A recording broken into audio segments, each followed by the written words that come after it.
Welcome back to The Creative Lens. Today, Jake and Colden debate whether AI is becoming the ultimate creative assistant or slowly replacing creativity itself. They break down the fake behind-the-scenes videos, copy and paste AI designs, and why businesses are being encouraged to create entire commercials without hiring professionals at all.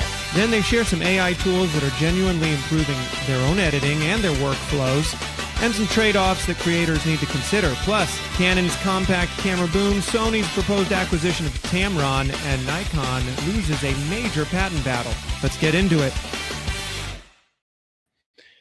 All right, man, welcome. What's up? Welcome to The Creative Lens. This is episode 17. Jake, how's it going? I know you said you were maybe a little bit laggy. Jake's on his... I think I'm super lagging now. Oh, Lord. Yeah, we're dragging a little bit. That's okay. Well, you'll catch back up. Jake's on his laptop today. Yeah, Jake's on his laptop today. So we are battling Wi-Fi. But Jake, maybe you just need a little more AI in your life. Maybe it is it the AI slowing you down, or do you need more AI to speed you up? I don't know. That'll be our debate. Hopefully you catch back up for that, but we'll see. I wanted to start off with some comments, a comment that I had gotten on one of our videos from, I think last week. We were talking about the FX5, and it made me think of a couple of things we have talked about, but this was the comment. It said, hey, can you make a video about the FX3 and the FX5 footage, and once it makes it to YouTube, how no one's going to be able to tell the difference? And I completely, as much as we enjoy, Jake, I think you're caught up now. As much as we enjoy talking about, no, you are not. Never mind. As much as we enjoy talking about gear and new releases and stuff like that, I mean, I totally agree with the sentiment of this. And it also made me, it made me think about, so this showed up on my feed a couple of days ago, and he did a really great job. This is Igloo Moth. Smaller creator. We're both smaller creators. But he did, this was funny. He did the same 10 guys sell us another camera. And I think we kind of teased this on our last show when we said, hey, this is just going to be another podcast talking about the FX5. But it's a great video. And I was self-consciously glad that he didn't clip us and put this in here. So he clipped everybody else, and kind of teased them. It's all the same talking points, and it's all the same marketing, and we covered it. You know, he's got Danny on there. He's got who else has he got? I mean, I guess it's just Danny, but he's talking about basically how everybody will sell you the new camera, and then next week we'll have another new camera. And I think that's fair. And we've touched on this before. You know, if it solves a problem, I'm all for it. And I enjoy getting to talk gear and getting to talk stuff.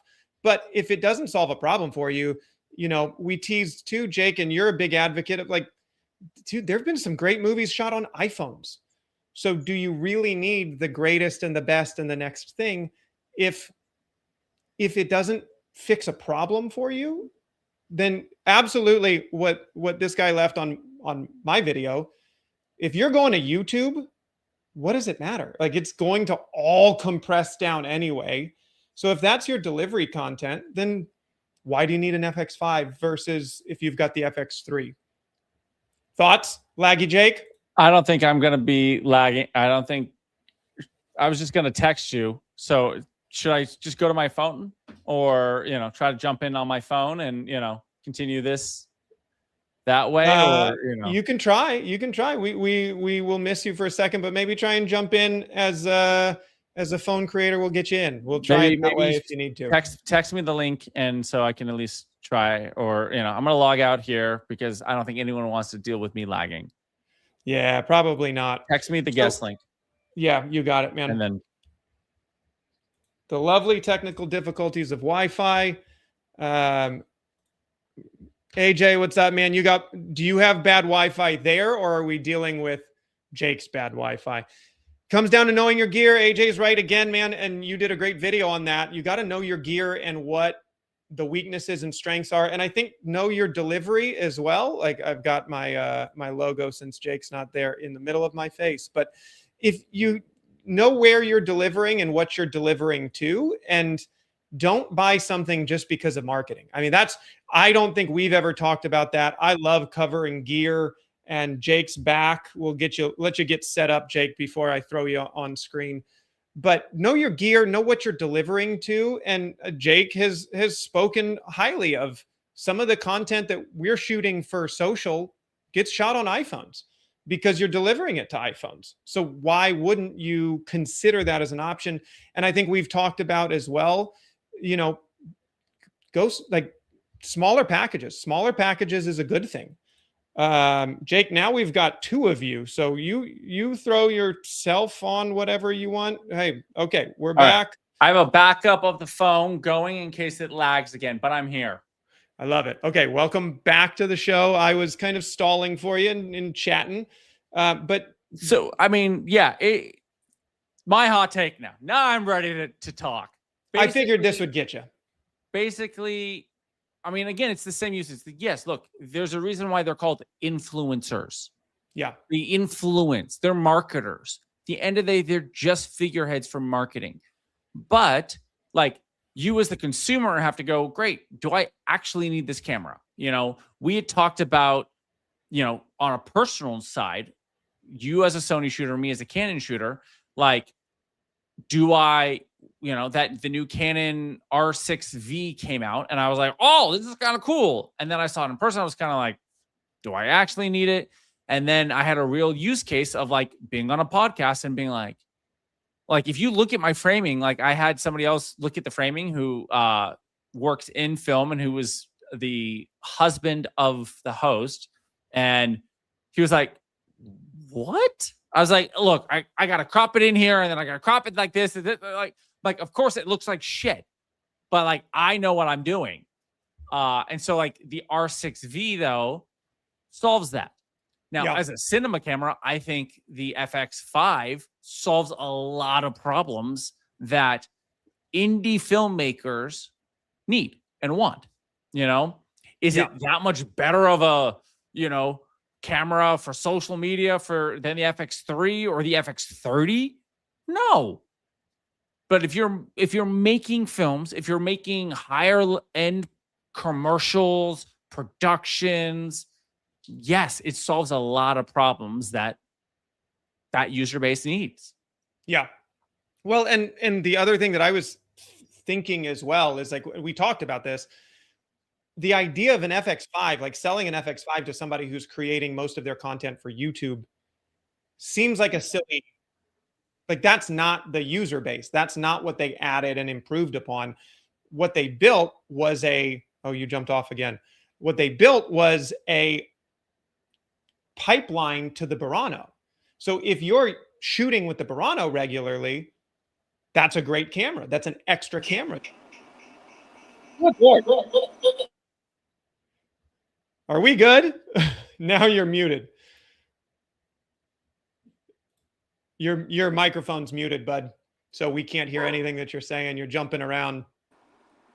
I'm just trying to make this work. Now you have and I'm hearing go. So this is not working. You got to mute your computer. Technical difficulties, y'all. We appreciate you hanging in with us. I'll button. There we go. You're kind of here. You're a potato, but you got about 8 pixels. So it'll serve us for at least the conversation about AI, because I need you on this one, because you've been the advocate where I have a lot of frustrations and problems on that. But to end the this just comment discussion, like we would never want to sell AJ, what's up, man? Hello. But we would never want to sell. Now you're switching around, dude. You're killing me. Don't buy something if you don't need it. Buy something that solves your purpose. And like AJ said, Burlap and Light Productions, rent it before you buy it. It always helps. Jake, you've said the same thing. Rent something, and it's always a shiny new car. That said, I can understand these guys being excited about this camera. Like, I don't want to trash on all these guys, these influencers, these YouTubers that got the camera. Because I think when you're very excited about a new camera or a part of your pipeline that gets solved, a solution that gets solved, either by technology or a new piece of kit or whatever, that is exciting to get to talk about.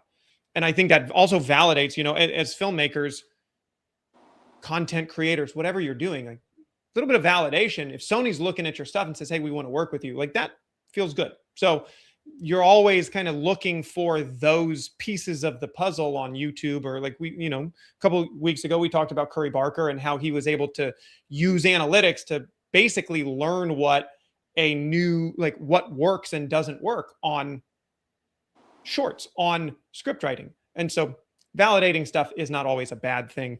And so I appreciate everybody who created stuff and did those reviews, because it does take a lot of work and a lot of effort.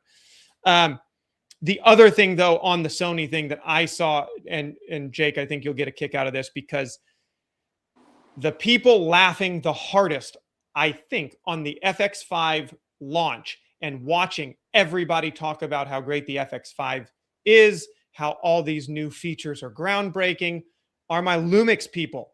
My Lumix people, the panty shooters that have had open gate forever. Basically, they're laughing, going, a year ago, you told us this was totally useless and unimportant. Now you're selling it like it's the greatest thing since sliced bread. And so this thing cracked me up. I don't know if you saw. Oh, Jake's gone. Here you go. We're back, buddy. This was on Lumix's Instagram site. And I was like, all right, well played to Lumix, their social media team. But basically, here's the lineup of every Lumix camera that has had open gate. No gatekeeping here, folks. Open gate since 2014. So they have definitely pioneered this. And especially, a comment in, we need competition in markets, because we finally got Sony to listen and go, hey, this is kind of a thing. This is important. Because Lumix has been doing this forever. And we have 100%, there's 100,000 videos on YouTube, the Sony fans that said, you don't need open gate. Open gate's not really interesting, until now the FX5 has it. Now it's, but Canon's the same thing stuff. With the R6V, following. Tell me the last time, you guys in the chat too, tell me the last time Canon's led on something. No, but and I love Canon. I'm agreeing with you. Canon and Sony both behind the 8 curve in terms of open gate, but like they're coming in and going, okay, great. Hey, here's our open gate camera. I'm agreeing with you in the sense of Canon did the same thing with the R6V. Absolutely. They've added it, and it is, and we've talked about it on here. I think it is useful for the people that need it. Does Nikon and Canon offer it? I am not a strong Nikon user or shooter, so I can't tell you, AJ. I know Canon has open gate because Jake just mentioned it. The R6V that came out, they were heavily pushing open gate. The Nikon ZR, which is the one I shoot with, doesn't have it. So you're limited to 16:9 on that sensor readout. But I don't know the other.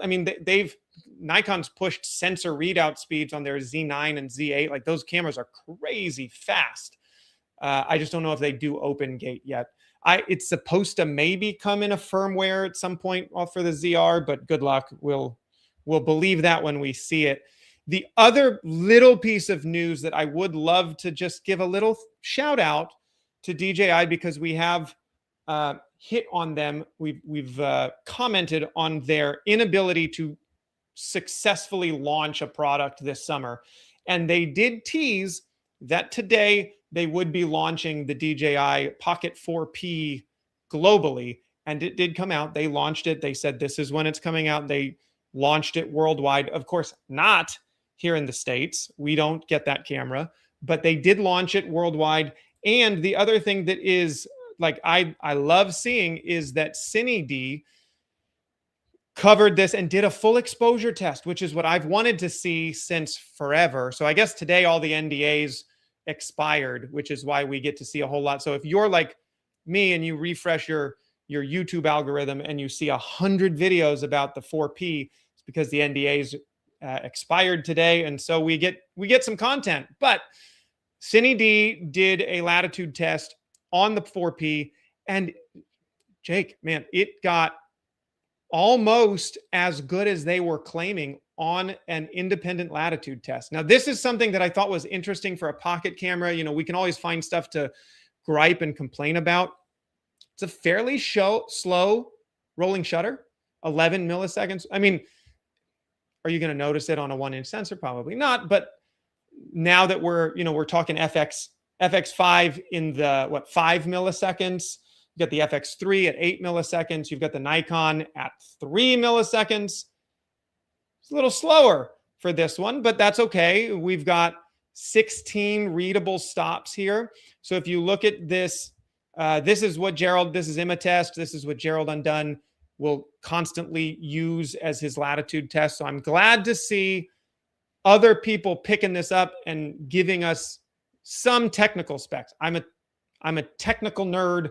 And AJ, like you said, knowing the limitations of your camera, to me, this kind of data helps me know what I can do with a camera, what I can't do, what I should expect, where I can overexpose or underexpose. I think that is hugely important when you go out, especially if you're going to use this professionally. But man, 17 stops at an SNR of 1, so signal to noise of 1, which means you're still allowing some of those noisier, lower stops in 17.2. SNR of 0.5 or a signal to ratio of 2, which means that you're not allowing some of those most noisy stops.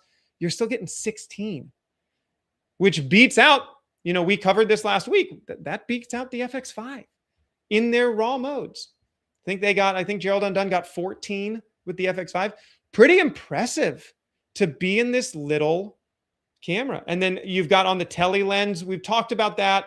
Todd did a great job. He's had a couple of people on that have had that camera, either the 4P or the Muse, the extra version. And they've kind of mentioned the 60 millimeter, the telephoto lens doesn't have the lo-fi chip in it. It doesn't have the same sensor. So and it doesn't have D-Log 2. So you won't get the same latitude on the telephoto, but you're still getting 12 at a 1 and at a SNR of 2, you're at 11. We talked about this last week, Jake. Like, that's very usable when the Red 1 was like 10. Yeah. I mean, it's wild. I was shooting social content the other day and, we were outside in the sun and I'm like, I'm just going to shoot on the phone. It's just going to look better. It'll look easier. I don't have to worry about post-production on it. I don't have to and it looked great. Yeah. And so in my opinion, that's where some of these cameras that are, the small pocket iPhone-y type cameras just excel the best is in that hard light where it retains those highlights, but at the same time, your shadows are not completely shot. And, let me show you this really save your ass.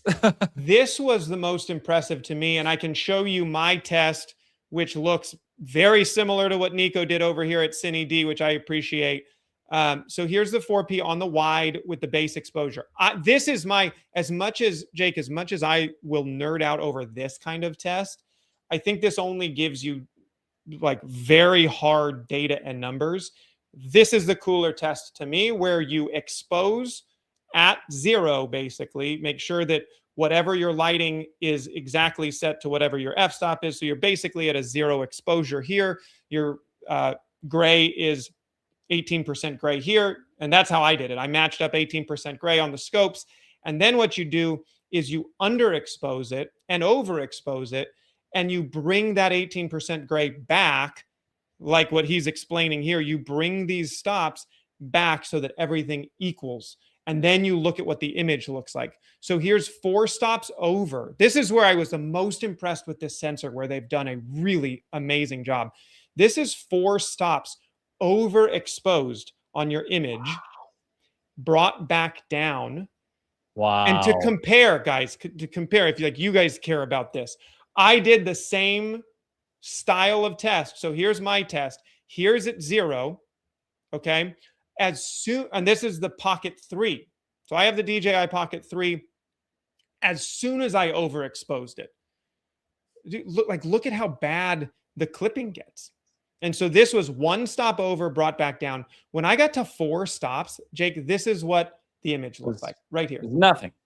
It's fully and completely unusable garbage. Like you cannot use that. What I was impressed with on the Pocket 3 is if you want to underexpose it and bring it back, what I learned here is that if you're underexposing at 4 stops, you're going to lose contrast and saturation, but I can fix that. I can't fix this, right? Yeah. But I can fix a little bit of contrast and saturation. I thought for a 4-year-old camera, guys, like this is, and now it's, if you get the Muse that's on Amazon still for the moment, you know, you got a little bit more time left, I guess, to get that camera, but it's $300. You've got 4 stops under exposure that you can play with and it looks good. So compare where we were on the Pocket 3 at 4 stops over to this 4 stops over. Very impressive. And here's 5 stops underexposed, pushed back up.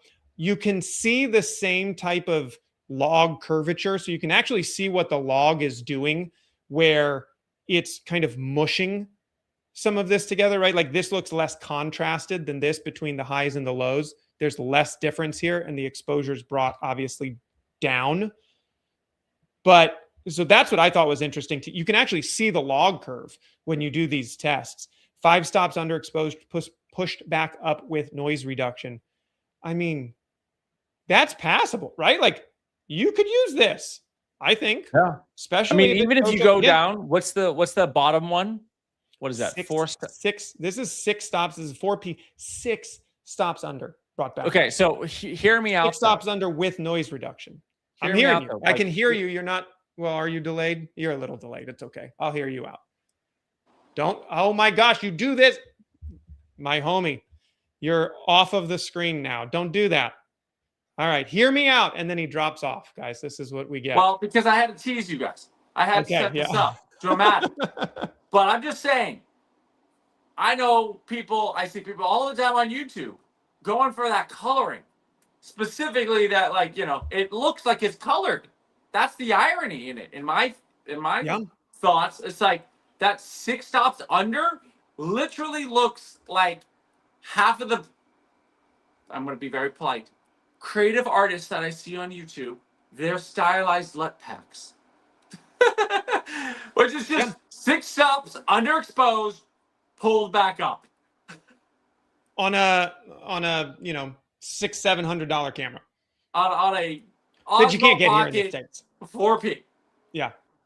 So if you guys want, that's on CineD. Like we'll move on here. But I was happy to see that CineD is doing some of these more technical tests, because I feel like Gerald Undone was phenomenal at least on the YouTube side.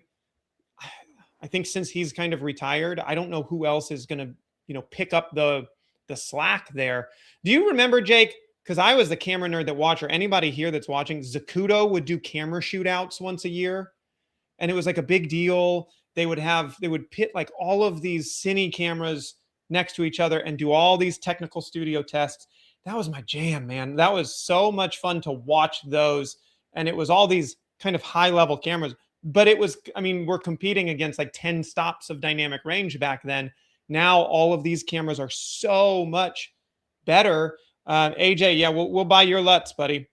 That's every YouTuber's got. Hey, I'll teach you how to color grade, and it's just, let me put on my special LUT pack. Just pay for it. But yeah, so I'm happy to see that CineD is kind of jumping in there with the more technical testing of these sensors and of these cameras, because I feel like that's a useful tool to go into your shoot with. If you know what it does to skin tones, if you know what it does to lights and highlights and how much you can push the image, that's, you know, that's knowing your camera, that's knowing your gear before you walk into a shoot, which is, and I would highly suggest anybody that's working professionally, go do that with your camera. You're going to learn a lot when you do set up a test like that in your space, and you can learn where that camera starts to break apart. I think that's a very easy thing to do that is hugely important in your workflow. So, all right. Speaking of workflow, let me ask you this. Yes, sir. if I see my other camera not lagging anymore, should I go back to that or should I just stay on the pixelated bullshit? So I don't know. Whatever you want to do, brother. You can switch it out. Let's see. Let's switch you out. Boom. Now you've got all three. Boy, that would be fun. I think you're still on the cell phone, bud.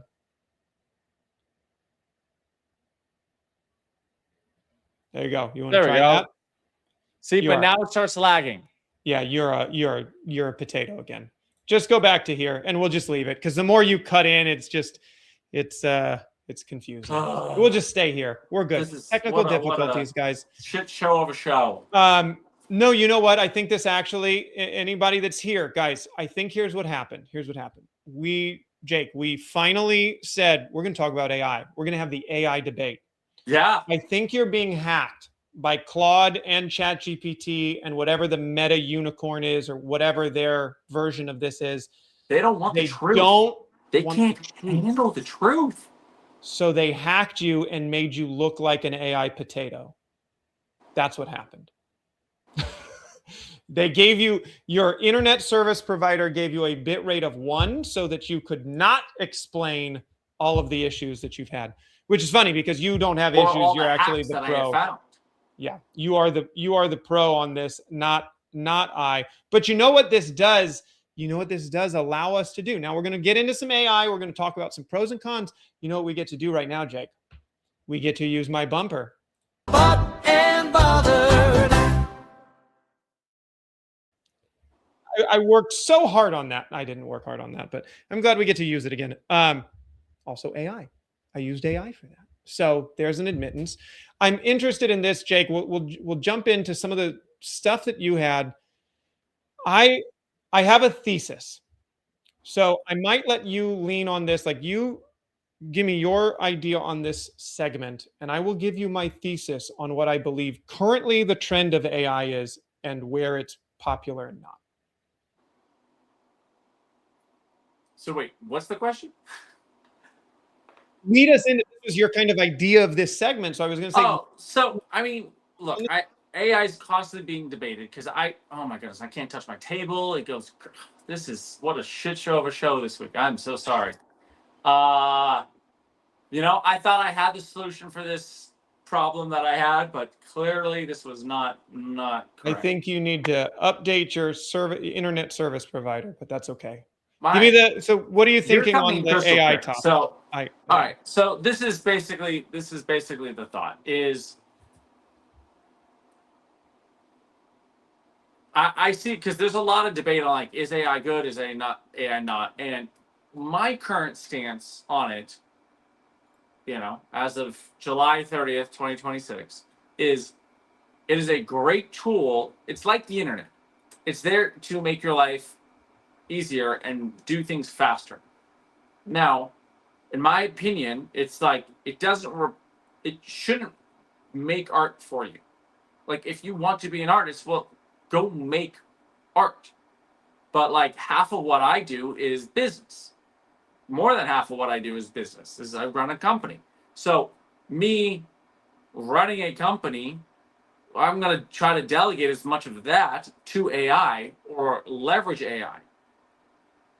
But I think what you brought up a point offline in this last week, which was fantastic, which I kind of want to let you. It's like, and because I know it's very true, especially I just worked with a client, and you can once you're in the world of AI, it is obvious to tell what is AI and what is not in terms of proposals, websites. I mean, you had a great perspective. Is that you tossing it back to me? That was me tossing it back to you. Fair. Okay. Anybody that's here, here's my thesis. And I want anybody that's in the chat for this segment, if you want to dunk on AI, that's fair. There's plenty of stuff to dunk on. You can just put FAI in the chat. I get it.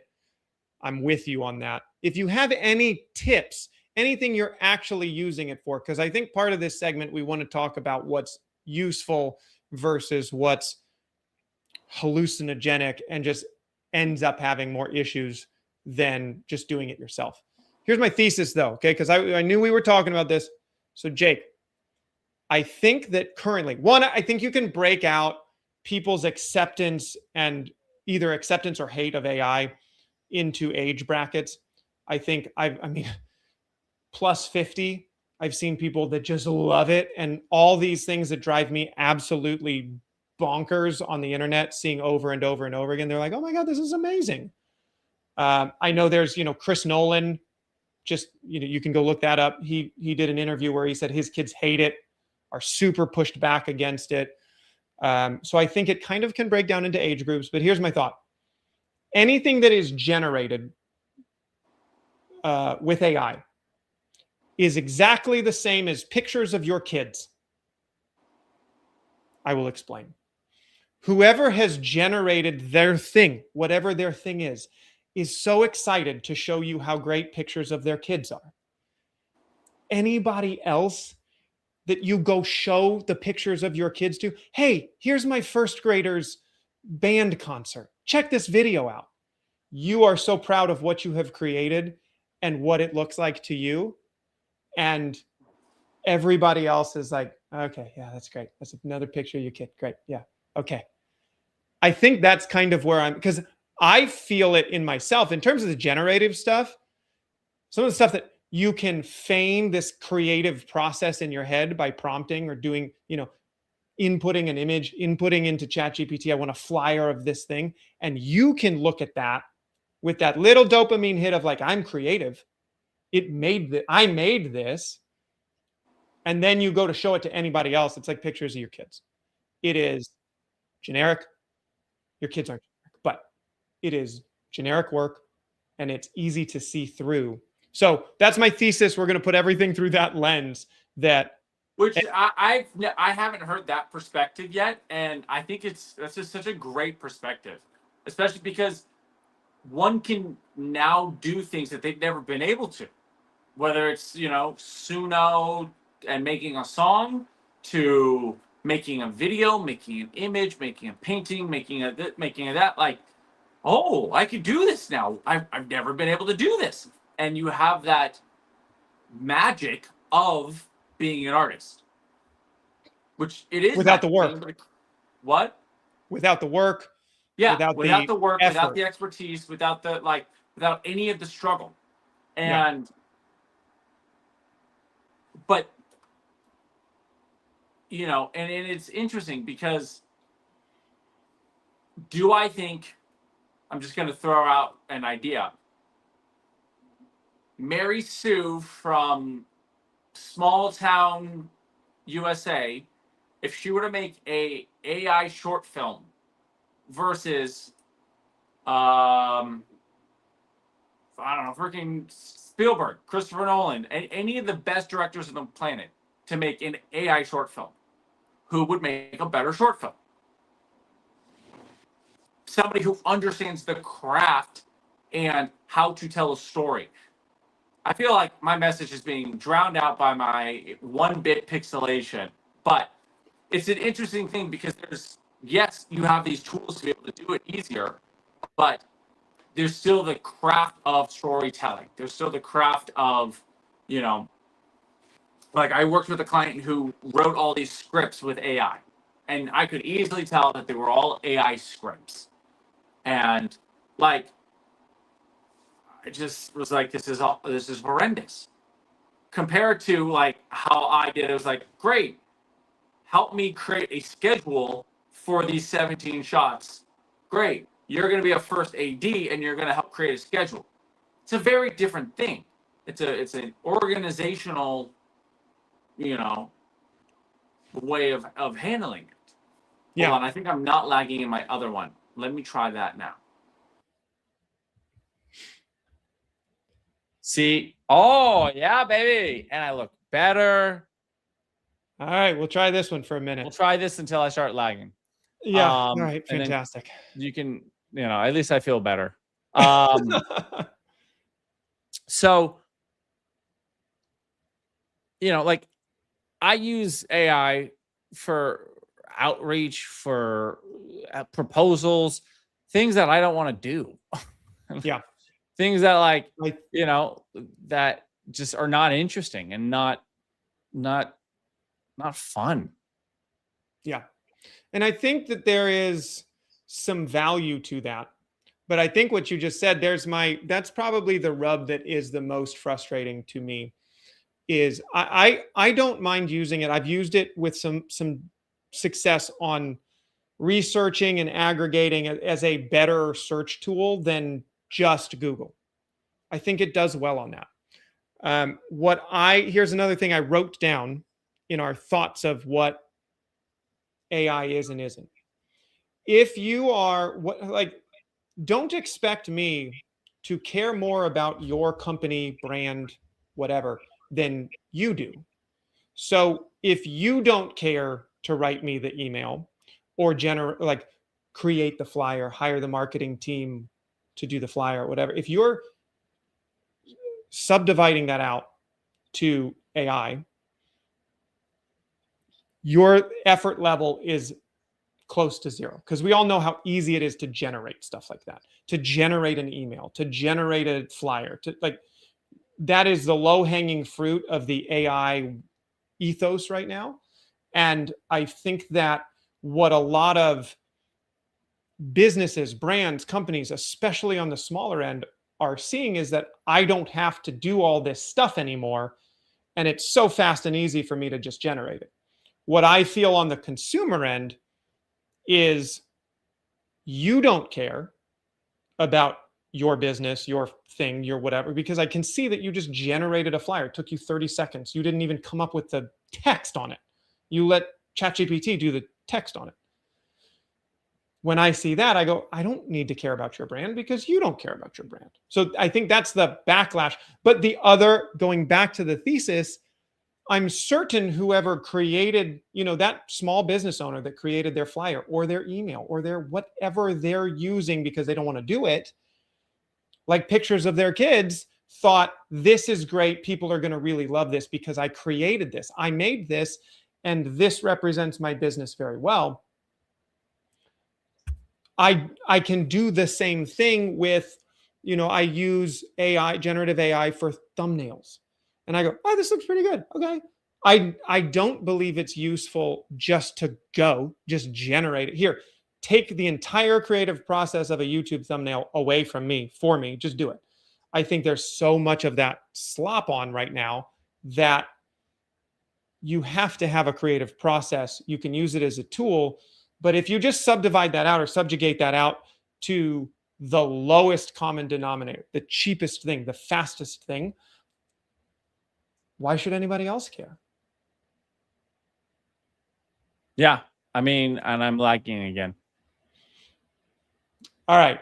I think maybe we should push this because, Jake, you are just struggle bussing it out today. Yeah, it's, not a good look for us. Yeah. Well, we'll work on this. We lost our homies anyway, so we will reconvene next week and hopefully have a better internet connection. Would be great. Yes, we will. All right, man. Let me get our bumper out. Till the next one.